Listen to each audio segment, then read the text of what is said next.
everyone, it's me again and welcome to Faith's Feels. If you're new to my channel, welcome to my little corner of the internet. My name's Faith Grenade and I usually put makeup videos here on YouTube.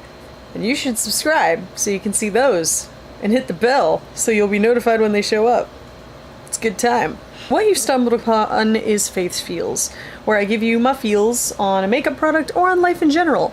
And we're back to the surgery conversation because you guys have just been viewing my pre and post surgery videos like crazy. I love it. Thank you. Today, the day I'm filming this anyway, is August 7th. And it has now been 2 weeks since my surgery. For those of you who are unaware, watch those other two videos. I'll have them in the cards up here in case you want to see them. But really long story short, I had a bilateral labiaplasty. If you don't know what that is, in the cards up there I talk about what it is and, you know, what it meant for me and why I was getting it and all that good stuff. So get yourself caught up. Actually went to see the doctor today for a follow-up. The doctor who performed my surgery wanted to follow up in 2 weeks to see how I was doing. So I went there and she had a look under the hood, poked around a little bit. Apparently I have way less swelling than she thought I would. The swelling's way down. There's no signs of infection at all whatsoever, which is great. She did say that there are still some stitches left and it's going to take some time for those to dissolve, because she also said that down toward the bottom of my labia minora, where the labia minora attaches to the labia majora, there's a little, on each side too, no less, there's a little like 1 millimeter divot where she thinks what happened is the stitches on either side in that particular spot just didn't want to hold and they popped out. It happens. Apparently it's not really a big deal because that area is still healing normally, and it will probably fuse together as it heals, but I figured I'd bring that up because that is a possible complication as you recover. Yeah, she didn't seem too terribly concerned about it. She was just like, you know, it is the tiniest, littlest, ittlest bit, and it'll probably seal up as you're healing. One of them on one side is already starting to heal, so she's not terribly worried about it. I'm not bleeding at all anymore. I stopped bleeding a little less than a week in, and then my period started, which was an adventure in and of itself. When you have this procedure, you will still have your period. The only difference is you will not be able to wear a tampon, because for 6 to 8 weeks after the procedure, you cannot be penetrated by anything at all. I happened to have mine about a week and a half after my procedure, and it was awful.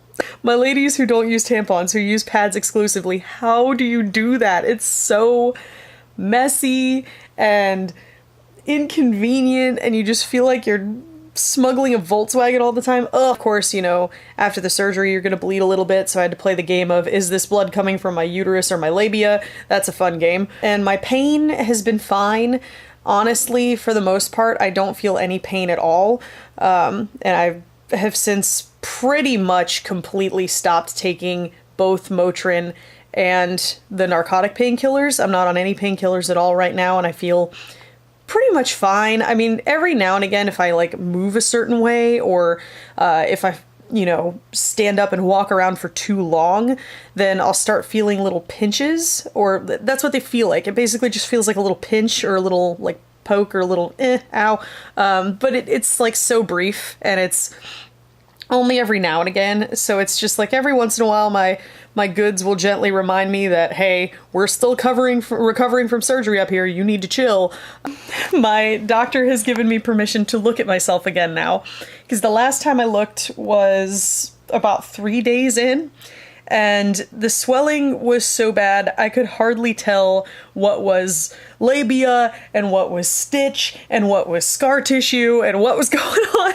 And the swelling has gone down significantly, so, and it's only going to get better, I mean, as the healing process continues, because I'm only 2 weeks in, and the average healing time for this procedure is 6 to 8 weeks before you'll even come close to seeing the final result. I'll be wearing, you know, long skirts and maxi dresses for about 2 weeks. Now, of course, as you can see, I am wearing pants. And my doctor remarked on that. She was like, oh, you know, she looked over at my pants on the chair because I had to, like, you know, disrobe from the waist down so she could look at my business. And she looks over, she goes, what pants are you? Oh, you're wearing jeans. Look at you. And I was like, you know, I kind of chuckled a little bit.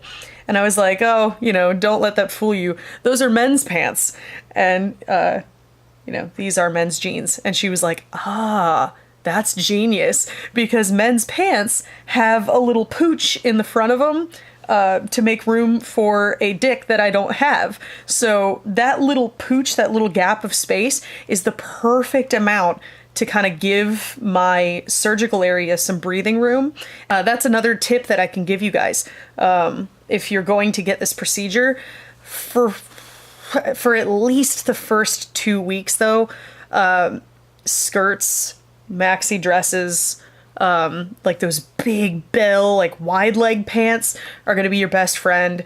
Anything that's comfortable and that's like flowy and kind of not tight. You don't want to wear anything tight, anything that'll put friction on that area. But once you sort of start to feel better, once the swelling starts to go down and you start to feel comfortable with the idea of wearing pants, try men's pants. But yeah, that's about it for me, guys. That's about my 2-week update. I think I covered everything.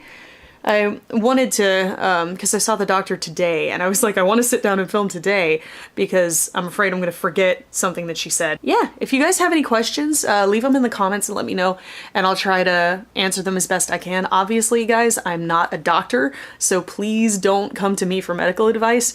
If you're interested in getting this procedure, talk to your doctor about it, because they know more than I do. Anyway, I hope you guys found this video helpful, informative, or entertaining. If you did, there's a button for that. Spank that like button in the butt, you know it deserves it. And if you want to see more from me, got a couple options now. You can click the videos on either side of my head to binge if you're bored or bummed out, or hey, you could hit that button that looks like my face and subscribe and become a member of the faithful today. I put out new videos every Sunday. Thank you guys so much for watching and joining me today, and I will see you in the next video.